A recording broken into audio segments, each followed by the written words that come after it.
Hello, welcome, আসসালামু আলাইকুম। This is Nila Majumdar. Welcome back to my channel. আপনাদের সবাইকে আমন্ত্রণ জানাচ্ছি আমার চ্যানেলে। আশা করি সবাই ভালো আছেন। দেশীয় রান্নার ভান্ডার থেকে আজকে চলে এলাম আরেকটি রেসিপি শেয়ার করতে। আজ আমি আমার ফুপুর হাতের একটি রেসিপি শেয়ার করছি। আমার আজকের রেসিপি হচ্ছে রুই মাছ দিয়ে মিষ্টি আলুর শাক রান্না। কথা না বাড়িয়ে চলে যাচ্ছি আমাদের আজকের রেসিপিতে। রেসিপিটি তৈরি করার জন্য প্রথমে শাক এবং আলুকে এইভাবে কেটে ধুয়ে পরিষ্কার করে পানি ঝরিয়ে রেখেছিলাম। এরপর গ্যাস অন করে একটি প্যানে 2 টেবিল চামচ পরিমাণ তেল দিয়ে তেল গরম হয়ে আসার পর একটি পেঁয়াজ কুচি করে দিয়েছি।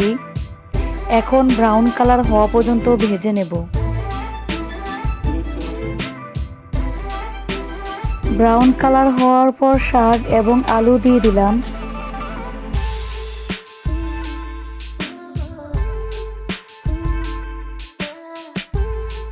এখন আমি এর মধ্যে স্বাদ মতো লবণ দিয়ে দেব। দিয়ে দিব 1 চামচ পরিমাণ হলুদের গুঁড়ো, 1 চামচ পরিমাণ মরিচের গুঁড়ো এবং 1 চামচ পরিমাণ ধনিয়া ও জিরার গুঁড়ো, 1 চামচ পরিমাণ রসুন বাটা দিয়ে দিলাম। ভালোভাবে নেড়েচেড়ে মিশিয়ে নেব। 5 মিনিটের মতো কষিয়ে নিতে হবে।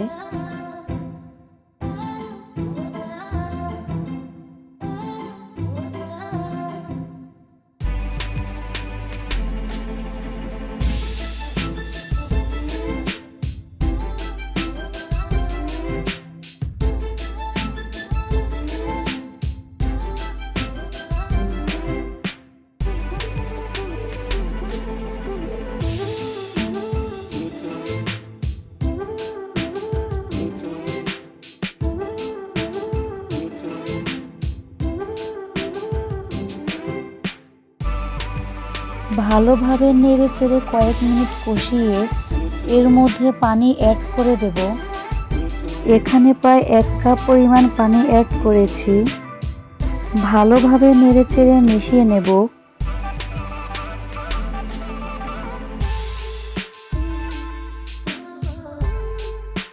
এরপর ঢাকনা দিয়ে ঢেকে দিতে হবে 5 মিনিটের জন্য। ফিরে আসলাম 5 মিনিট পর। ঢাকনা উঠিয়ে আবারও একটু নেড়ে ছেড়ে দিতে হবে।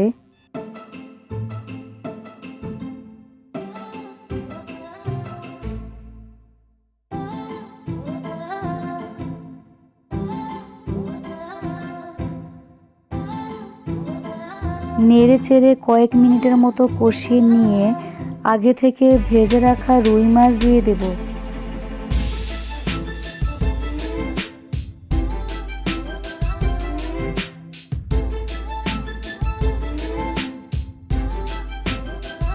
আবারও ভালোভাবে নেড়ে চেড়ে নেব। এখন ঢাকনা দিয়ে ঢেকে দিতে হবে 5 মিনিটের জন্য।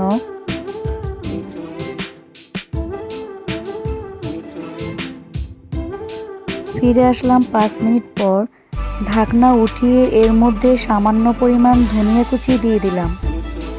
এখন এর মধ্যে একটি টমেটো কুচি দিয়ে দিলাম।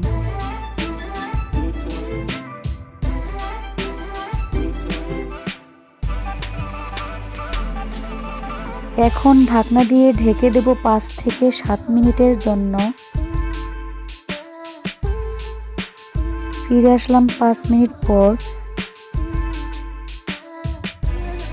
ঢাকনা উঠিয়ে এর মধ্যে আমি সামান্য পরিমাণ গরম পানি অ্যাড করে দিলাম। ভালোভাবে নেড়েচেড়ে মিশিয়ে নিচ্ছি।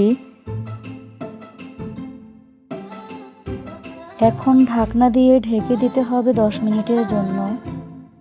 ফিরে আসলাম 10 মিনিট পর। ঢাকনা উঠিয়ে আবারও একটু নেড়েচেড়ে দিচ্ছি। আবারও 5 মিনিট জাল করে গ্যাস অফ করে দেব। রান্না হয়ে গিয়েছে। এখন আমি পরিবেশনে চলে যাচ্ছি। আশা করছি আজকের এই রেসিপিটি আপনাদের কাছে ভালো লেগেছে এবং সহজ লেগেছে। ভিডিওটি ভালো লাগলে প্লিজ আমার চ্যানেলটি সাবস্ক্রাইব করে পাশে থাকা বেল আইকনটি ক্লিক করে রাখবেন। খুব শীঘ্রই হাজির হয়ে যাব নতুন আরেকটি রান্নার ভিডিও নিয়ে। ভালো থাকবেন, সুস্থ থাকবেন এবং আমার জন্য দোয়া করবেন। কিপ ওয়াচিং নীলা মজুমদার রান্নাঘর। আল্লাহ হাফেজ।